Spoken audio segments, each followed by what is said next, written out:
$29 bilyong. Ganito na kalaki ang umano'y nagagastos ng Amerika sa giyera laban sa Iran at habang tumatagal ang tensyon, mas lalo pang lumalaki ang takot ng buong mundo. Pero ang tanong, hanggang saan ba kayang dalhin ng US ang gastos na ito? At ano ang magiging epekto nito sa ekonomiya, langis at maging sa ordinaryong mamamayan? Kaya bago natin simulan ang mainit na usaping ito, siguraduhin mong naka-like at subscribe ka na sa channel para lagi kang updated sa mga pinakamaiinit na balita at geopolitical updates sa buong mundo. Simulan na natin. Patuloy na pinag-uusapan ngayon sa international community ang lumalaking gastos ng Estados Unidos kaugnay sa patuloy na tension at military operations laban sa Iran. Ayon sa ulat ng Pentagon at iba't ibang international media reports, umabot na raw sa humigit kumulang $29 bilyong ang kabuuang gastos ng Amerika sa operasyon nito na konektado sa Iran conflict. Kabilang dito ang military deployment, missile defense systems, aircraft operations, logistics, fuel intelligence gathering, at repair ng mga nasirang kagamitan. Habang tumatagal ang sitwasyon, lalong tumitindi ang pressure hindi lamang sa militar, kundi pati na rin sa ekonomiya ng Amerika. Maraming analysts ang nagsasabing kapag nagpatuloy pa ito ng matagal, posible itong magkaroon ng epekto sa inflation, presyo ng langis, at maging sa global markets. Pero paano nga ba naging ganito kalaki ang gastos? Unang dahilan dito ay ang napakalaking operational cost ng US military.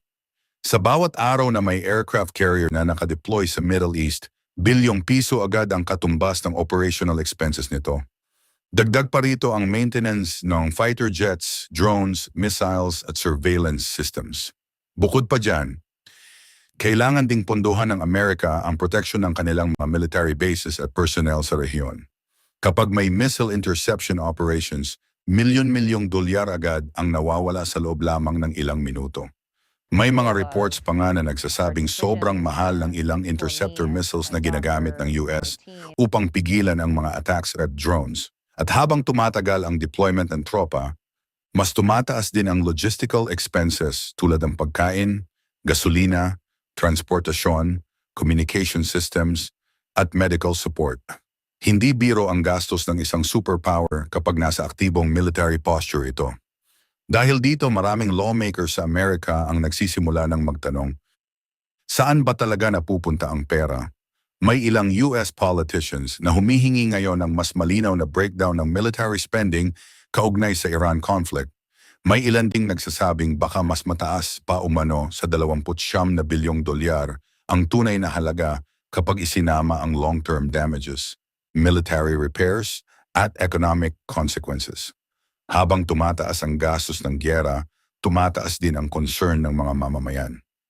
May mga ordinaryong Amerikano na nagtatanong kung bakit bilyon-bilyong dolyar ang nagagastos sa abroad habang may mga domestic issues pa rin sa kanilang bansa tulad ng inflation, housing crisis, healthcare problems, at national debt. Sa social media, hati rin ang opinyon ng publiko. May mga naniniwalang kailangan maging matatag ng Amerika laban sa Iran upang mapanatili ang impluwensya nito sa Middle East. Pero meron ding nagsasabing mas lalo lamang lumalala ang tensyon at mas tumataas ang panganib ng mas malaking digmaan. Bukod sa Amerika at Iran, maraming bansa rin ang apektado sa sitwasyon.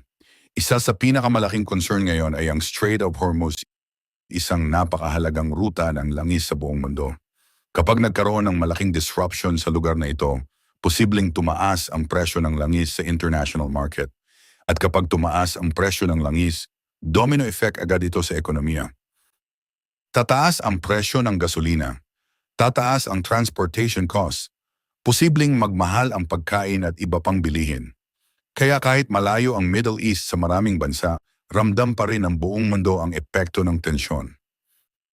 May ilang economic experts din ang nagsasabing ang mahaba na military conflict ay maaaring magdulot ng uncertainty sa investors. Kapag maraming investors ang natatakot, naaapektuhan ang stock markets at business confidence. At kapag bumagal ang ekonomiya, posibleng maapektuhan ang trabaho at purchasing power ng mga tao.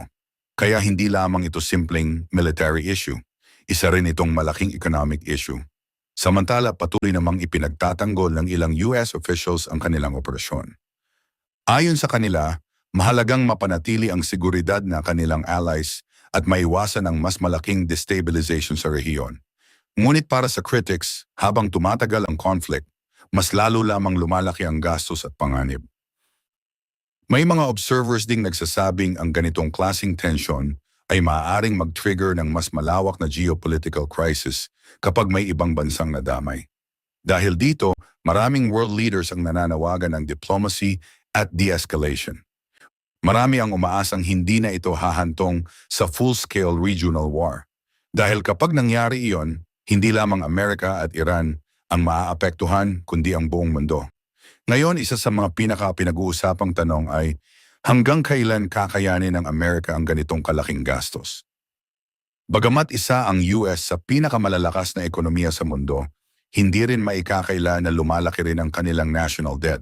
At sa panahon ngayon kung saan mataas ang inflation at maraming economic concerns, lalong nagiging sensitibo ang usapin ng military spending. May mga analysts na nagsasabing kung lalala pa ang situation, maaaring umabot pa sa mas mataas na halaga ang kabuuang gastos ng operasyon. At kapag nangyari iyon, posibleng mas tumindi pa ang debate sa loob mismo ng Amerika. Habang ang iba ay naniniwalang kailangan ng military strength, ang iba naman ay naniniwalang diplomacy ang dapat unahin. Pero sa ngayon, isang bagay ang malinaw. Habang tumatagal ang tensyon sa pagitan ng US at Iran, mas lumalaki ang gastos, mas tumitindi ang panganib, at mas nagiging hindi sigurado ang kinabukasan ng rehiyon. At habang pinapanood ito ng buong mundo, maraming tao ang nagtatanong, ito na ba ang simula ng mas malaking global crisis? O may pag-asa pa bang maayos ito sa pamamagitan ng diplomasya? Sa kasalukuyan, wala pang malinaw na sagot. Ngunit isang bagay ang sigurado, ang epekto ng conflict na ito ay hindi lamang mararamdaman sa battlefield, kundi pati sa ekonomiya, politika at araw-araw na buhay ng mga tao sa iba't ibang bahagi ng mundo. Kaya mahalagang manatiling updated at mapanuri sa bawat balitang lumalabas.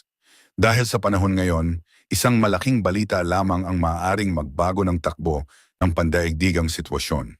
Habang tumitindi ang tensyon, mas dumarami rin ang mga eksperto na nagbababala tungkol sa posibilidad ng hindi inaasahang escalation. Dahil sa modernong warfare ngayon, isang maling galaw lamang o isang missile na tumama sa maling target ay maaaring magdulot ng mas malaking kaguluhan sa buong rehiyon. Ito rin ang dahilan kung bakit maraming bansa ang nananatiling alerto sa bawat galaw ng Amerika at Iran.